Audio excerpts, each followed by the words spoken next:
Hari ini kita akan membahas mengenai sosialita cantik dari Amerika, Barbara Daly Becklin. Barbara Daly Becklin adalah seorang sosialita Amerika yang kaya raya.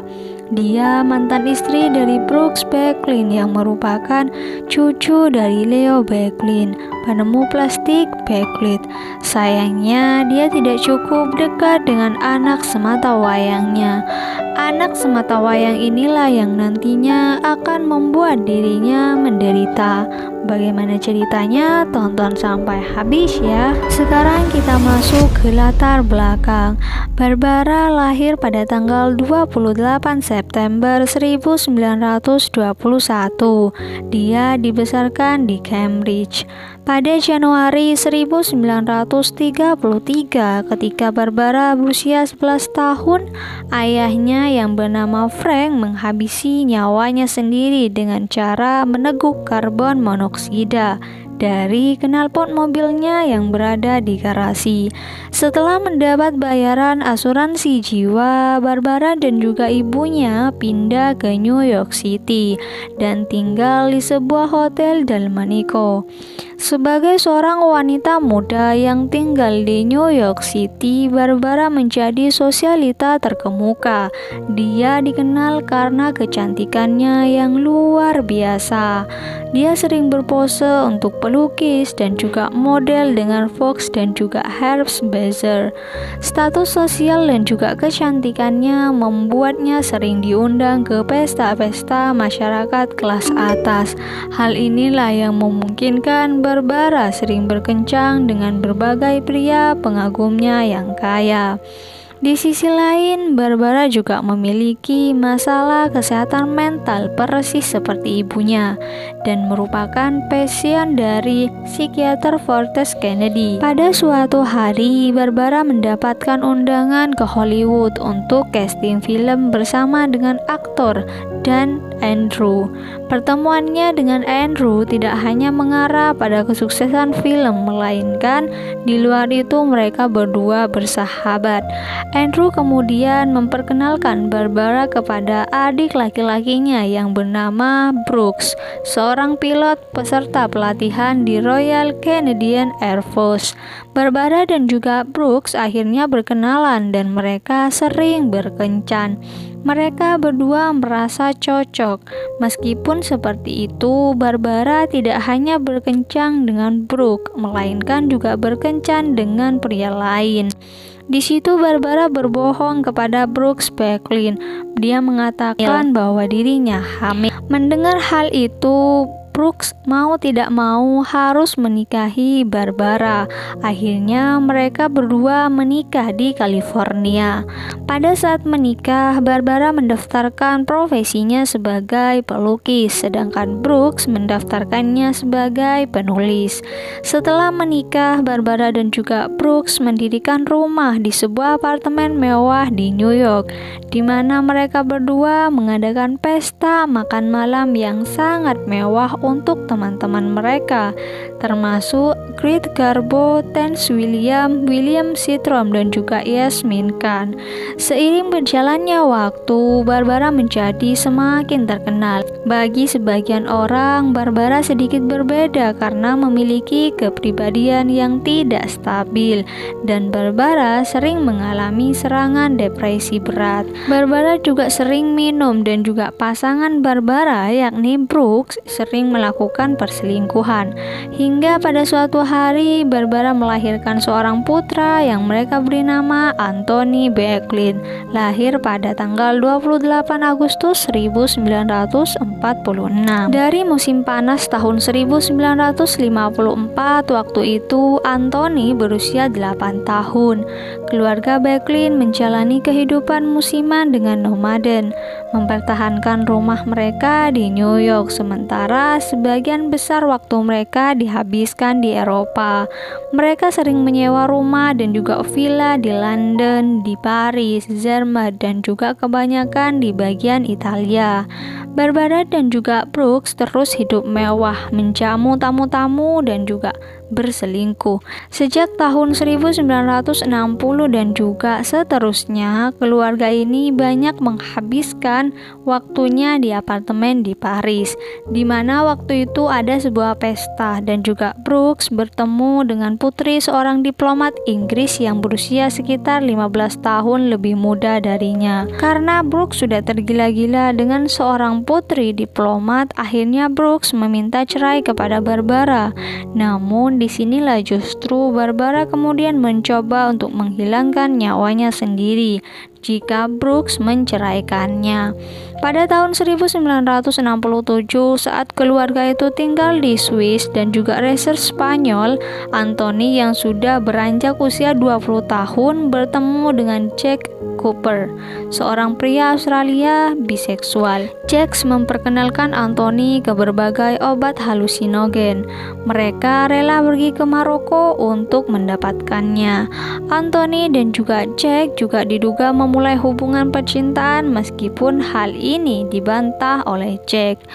Ketika Nyonya Barbara Becklin diberitahu tentang hal itu oleh temannya yang bernama Cartes, dia mengatakan bahwa Anthony memiliki hubungan dengan seorang laki-laki yang bernama Jack.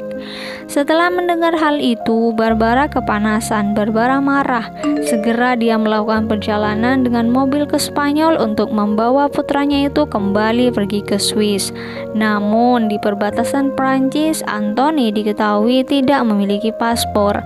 Dari sinilah hubungan mereka mulai retak. Anthony marah karena tidak diperbolehkan berhubungan dengan Jack. Pertengkaran mulai terjadi hingga membuat Anthony dan Barbara ditangkap dan ditempatkan di penjara. Setelah kembali ke Spanyol, Barbara mencari tahu sejauh mana hubungan putranya dengan Jack. Namun ternyata putranya sudah memiliki pacar baru yang bernama Sylvie. Dia merupakan seorang perempuan muda yang cukup cantik. Dia berasal dari Spanyol. Anthony sering mengajak Sylvie ke rumahnya. Namun Sylvie kemudian berselingkuh dengan suami Barbara, yakni Brooks, ayah dari pacarnya sendiri. Perselingkuhan mereka diketahui pada Februari 1968. Barbara kembali mencoba bunuh diri. Brooks memutuskan bahwa dia sudah muak dengan perilaku Barbara dan tidak mempedulikan Barbara. Hal ini menyebabkan Barbara mengalami depresi yang sangat berat. Tidak peduli lagi dengan Barbara, Brooks akhirnya menikahi Sylvie dan memiliki satu putra. Kronologi kejadian: Anthony kecewa dengan pacarnya yang tega berselingkuh dengan ayahnya sendiri. Anthony sering termenung. Anthony tinggal bersama ibunya yakni Barbara Becklin. Karena kedekatannya inilah mereka memiliki hubungan yang kompleks dan diduga incest dengan putranya. Barbara berusaha untuk memperbaiki putranya dengan menyewa seorang pelacur untuk berhubungan dengannya. Namun gagal. Setelah perceraian Barbara dan juga Brooks, Barbara dan putranya Anthony tinggal di Majorca pada musim panas 1968. Namun Barbara dituduh telah melakukan kekerasan kepada putranya. Selama masa dewasa itu, Anthony menunjukkan tanda-tanda skizofrenia yang semakin teratur dengan kecenderungan paranoid, dan perilakunya yang tidak menentu menyebabkan kekhawatiran di antara teman-teman dan juga keluarga Barbara. Dia akhirnya didiagnosis menderita skizofrenia, namun ayahnya pada awalnya menolak untuk mengizinkan dia dirawat oleh psikiater, sebuah profesi yang dia yakini sebagai amoral. Pada akhir Juli 1972, entah apa yang merasuki Anthony, tiba-tiba Anthony mencoba melempar Barbara, yakni ibunya sendiri, ke tengah lalu lintas di luar penthouse-nya. Mengetahui hal itu, polisi metropolitan menangkap Anthony atas percobaan penghilangan nyawa ibunya sendiri. Anthony kemudian dirawat di rumah sakit jiwa swasta De Priori, tetapi dia dibebaskan segera setelah itu. Anthony kemudian melakukan sesi dengan psikiater saat tinggal di rumah. Dokter menjadi sangat prihatin dengan kondisi Anthony hingga pada 30 Oktober. Dia memperingatkan Barbara bahwa dia mampu melakukan hal-hal buruk kepada dirinya. Namun Barbara menolak pernyataan dokter itu karena Barbara sangat menyayangi Anthony Becklin. 2 minggu kemudian, pada tanggal 17 November 1972. Semua pernyataan psikiater itu benar. Anthony menyerang ibunya lagi dan menghabisi ibunya, yaitu Barbara, dengan cara menusuknya dengan pisau dapur, dan seketika Barbara terkapar di lantai. Pada saat kejadian itu, Barbara berusia 51 tahun dan Anthony berusia 25 tahun. Polisi tiba dan juga menemukan Anthony di TKP.